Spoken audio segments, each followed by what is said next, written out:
Šādi sākās 17. maijā Rīgā notiekošais Nordea Rīgas maratons. To rīkoja Nordea banka un Lielbritānijas vēstniecība Latvijā. Šogad maratonā bija iespēja piedalīties arī cilvēkiem ar invaliditāti. Distance, kas bija jāveic cilvēkiem ar visdažādākā veida invaliditāti, tika nodēvēta par vienotības kilometru. Tā sākums bija pie Prezidenta pils, bet beigas pie Mākslas muzeja. Vai esat gatavi? Kam?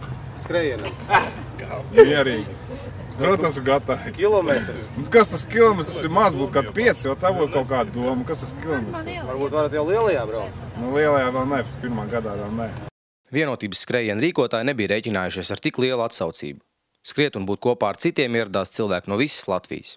Lai arī tikai kilometrs, dalībnieki finišā ieradās diezgan noguruši.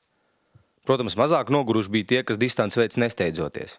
Bet ne jau rezultāts maratonā ir galvenais. Ja katru dienu to nedara tik lielā ātrumā, tad ir piekļūst gan.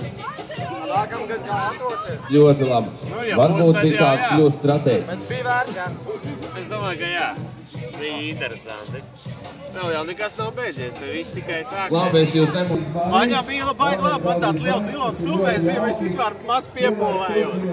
Vairāk varēja rokas plātīt un maz mēdījām parādīt, ka mēs tādi esam, skrienam un veicam to kilometru. Kā vērtēšu to pasākumu? Vajag tādus, nevajag tādus? Es uzskatu, tomēr baigi pozitīvi, ļoti pozitīvi, ka izlaiž mūs pa priekšu, un tomēr pirmie ir pirmie, jā. Nevis nākošiem varbūt mazāk uzmanība, bet pirmais skrējiens, tas ir vienotības kilometrs ļoti patīkami no organizētājas puses.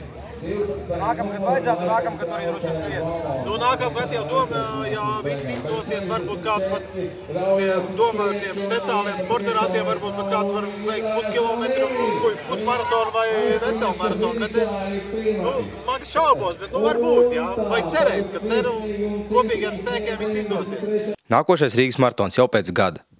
Gaidīsim, vai Aigara prognozes piepildīsies, un cerēsim, ka arī nākošajā gadā cilvēki ar invaliditāti varēs skriet vienu maratonu ar tiem, kuriem invaliditātes nav. Tāls Bērziņš, Sergejs Medvedevs, Apērons video.